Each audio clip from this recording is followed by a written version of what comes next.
Are you thirsty? That's the title of this message. Are you thirsty? I'm holding a bottle of spring water here from Wegmans, and it says here on the bottle, in these small letters right here, it says, a thirst for more. Together we're giving more and doing more to improve lives and enrich our communities. If there's people in this world, if there's systems in this world, if there's organizations in this world that are willing to help their fellow neighbor, if they're willing to help people, if they're willing to supply food and drink and resources and contribute money and give to fundraisers and help people to get water and help people to have access to certain utilities, how much more is God and God's people willing to help? How much more does God supply for his people? You know, there is so much that God does for us. He provides for us. And I titled this message, Are You Thirsty?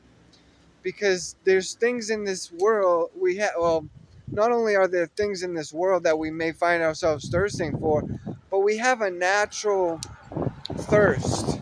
We have a natural thirst to fill our body with liquids like water.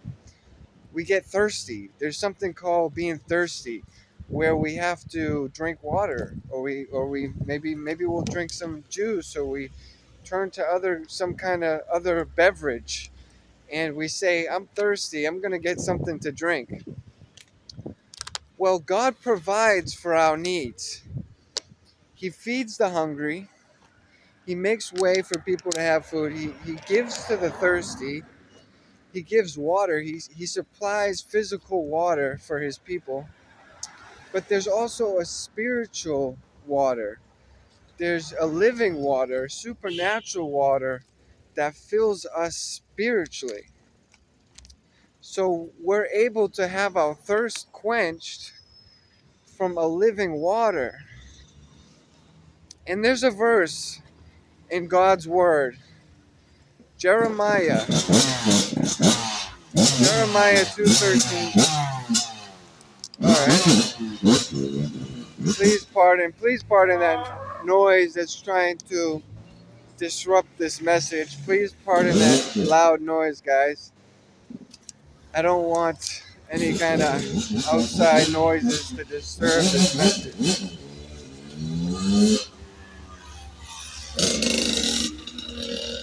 All right, so that dirt bike or whatever went by. As I was saying, there's a verse in God's word in the book of Jeremiah.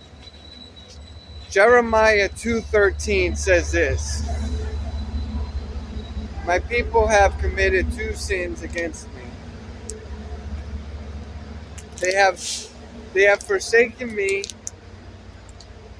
the spring of living water, and they have dug their own cisterns, broken cisterns that cannot hold water.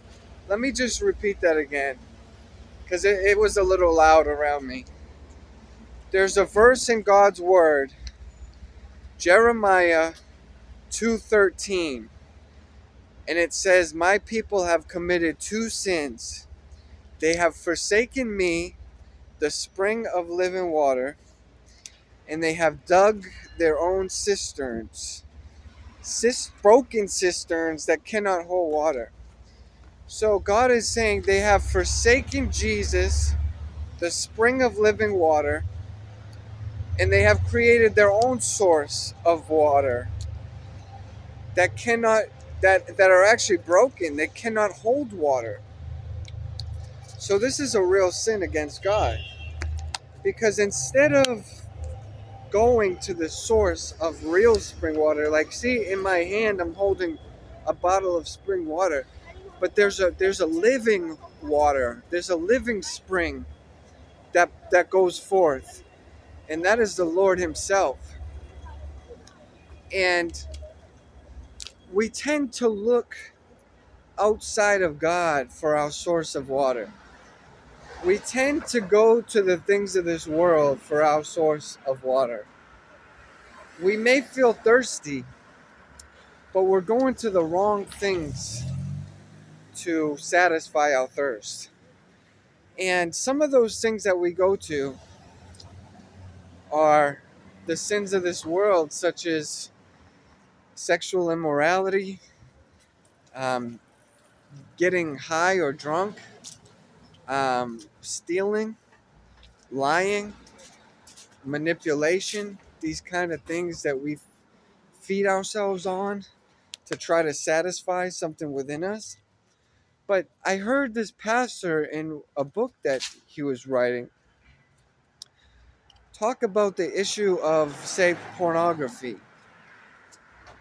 And he was saying this is a real problem that's coming into even the church, and uh, Satan's trying to deceive. Satan is deceiving and leading even these young men astray with things like pornography. And he was saying, like, Jesus is the living water, but turning to something such as pornography, it would be like drinking a glass of toilet water.